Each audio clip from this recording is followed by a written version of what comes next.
Bhalki rural police ಠಾಣೆಯಲ್ಲಿ ಮಹಿಳೆ ಮೇಲೆ ಎಫ್ಐಆರ್. ವ್ಯಕ್ತಿಯೋರ್ವನಿಗೆ ಜಾತಿ ನಿಂದನೆ ಮಾಡಿದ ಆರೋಪ ಹಾಗೆ ಅವಾಚ್ಯ ಶಬ್ದಗಳಿಂದ ನಿಂದನೆ ಮಾಡಿದ ಆರೋಪದ ಮೇಲೆ ಬೀದರ್ ಜಿಲ್ಲೆಯ ಬಾಲ್ಕಿ ತಾಲೂಕಿನ ತಳವಾಡ ಗ್ರಾಮದಲ್ಲಿ ಮಹಿಳೆಯೋರ್ವಳು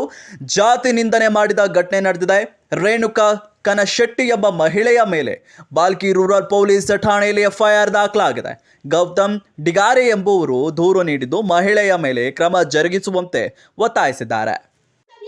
ನೀ ಯಾರಿಗೆ ಅಂದ್ರಿ ಹೊಲೆ ಹಾಕಲ್ಲತ್ರಿ ಹೊಲೆ ಹಾಕಂದ್ರಿ ನೀವು ಹೊಲೆ ಅಂತೀರಿ ನೀವು ಶಿಸ್ ಮಾತಾಡ ಬರಲ್ಲ ನೀವು ಹೊಲೆ ಹೊಲೆ ಹಾಕಂದ್ರಿ ಆಯ್ತು ಠೀಕ್ ಅದ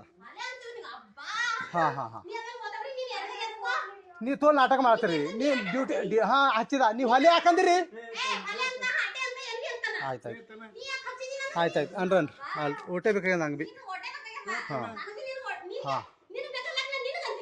ಯಾರಿಗೆ ಹಾಕಂಬಲ್ರಿ ನೀವು ಹೊಲೆ ಹಾಕಂತಿ ಆಯ್ತಾಯ್ತು ನೀನು ಆಯ್ತು ನೀವು ಆಯ್ತಾಯ್ತು ಓಕೆ ಆಯ್ತಾಯ್ತು ಮಾಡಿ ಶಿಸ್ತು ಮಾತಾಡ್ರಿ ಅವ ಏರಾಕಿ ಯಾವ ಜಾತಿ ಶಿಸ್ತು ಹಿಂಗ ಆಯ್ತಾಯ್ತು ಹಾಂ ಆಯ್ತು ಯಾಕೆ ಖಾನ್ದಾನ ಇದ್ರೆ ಹಂಗೆ ಅದು ಹೇಳ್ತಾರೆ ಹೊಲೆ ಹೊಲೆ ಅಂತೀರಿ ನೀವು ಮಾತಾಡ್ತೀರಿ ಹಂಗೆ ಆಯ್ತು ರೀ ಆಯ್ತು ರೀ ಶಿಸ್ತು ಮಾತಾಡ್ಬೇಕು ಆಯ್ತು ಆಯ್ತಾಯ್ತು